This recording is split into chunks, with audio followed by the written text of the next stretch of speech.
How do the 40 elephants, who are a significant part of A Thousand Blows, stack up against the actual historical gang? A Thousand Blows chronicles a number of influential figures in late 19th century London's East End. Although each of them has their own objectives, the 40 elephants, under the leadership of Queen Mary Carr, Aaron Doherty, are one of the more interesting groups. They are a major factor in the positive reviews and high Rotten Tomatoes score for A Thousand Blows, which makes the show a must-see. In A Thousand Blows, the 40 elephants frequently appear larger than life, and many viewers might be shocked that an all-female gang could succeed so well in Victorian London. Surprisingly enough, though, the 40 elephants actually existed, and A Thousand Blows is based on historical fact. It's unclear how much of A Thousand Blows was true, though, as every historical fiction work takes some artistic license with the facts to make a more gripping tale.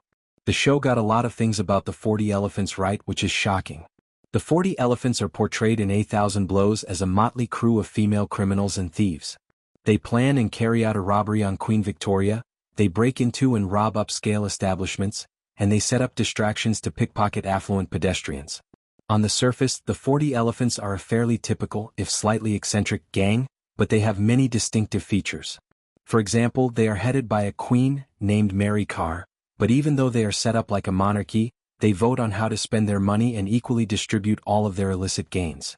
Mary Carr was the undisputed leader of the 40 elephants, despite the fact that they are a fairly egalitarian gang. In A Thousand Blows, they thus primarily play a supporting role in relation to Mary. In A Thousand Blows, Mary would kill or die for each of the 40 elephants, who primarily act as her ardent supporters. However, there were instances where Mary had to correct Eliza, Hannah Walters, after she fell in love with Saul Wolfe, Eddie Toll. Although the internal dynamics of the 40 elephants cannot be confirmed, A Thousand Blows accurately depicted the gang's facts. The 40 elephants in A Thousand Blows are based almost entirely on fact, as if to demonstrate the old saying that reality can sometimes be stranger than fiction. According to the BBC, the 40 elephants were an all-female gang of shoplifters and thieves who lived in the Elephant and Castle neighbourhood of London. Although they operated almost independently, they had close ties to the Elephant Boys, a more stereotypically male gang. As portrayed in A Thousand Blows, the 40 elephants frequently robbed and shoplifted from upscale stores in West London. Many of the characters in A Thousand Blows were real, just as the 40 elephants were. For example, Mary Carr has a number of arrest and incarceration records from the 1880s. The link between Hezekiah Moscow, Malachi Kirby, and the 40 elephants is among the few instances of genuine fabrication in A Thousand Blows. Hezekiah was in the Elephant and Castle neighbourhood of London when Mary Carr was posing as the queen of the 40 elephants, though there is no proof that they were directly working together. A Thousand Blows may have enough material for multiple seasons because it is based, at least in part, on the actual adventures of the 40 elephants. The 40 elephants were active until the 1950s, according to even the most conservative estimates, though sources vary on how long the gang was in operation, via BBC.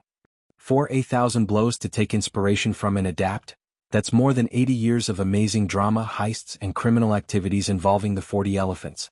Stephen Knight, the creator of the series, has already stated that more of the 40 elephants' past will be adapted for A Thousand Blows. Season 2 has already been filmed, and I can't wait to tell the story further because there is so much more to tell. In the 1950s, some people continued to call themselves 40 elephants. Nothing you can make up is nearly as fascinating as the truth in reality. Given Knight's enthusiastic remarks and the fact that Season 2 of A Thousand Blows has not only been confirmed but has already begun filming, the show's future appears to be very promising. Even A Thousand Blows has the potential to develop into a 10-year story of intrigue and crime similar to Knight's own Peaky Blinders. If it endures that long, A Thousand Blows could easily enter the 20th century with a completely different cast, just as the 40 elephants had multiple queens during their rule. A Thousand Blows has every chance of becoming a mainstay for many years to come if it can sustain the caliber of its debut season.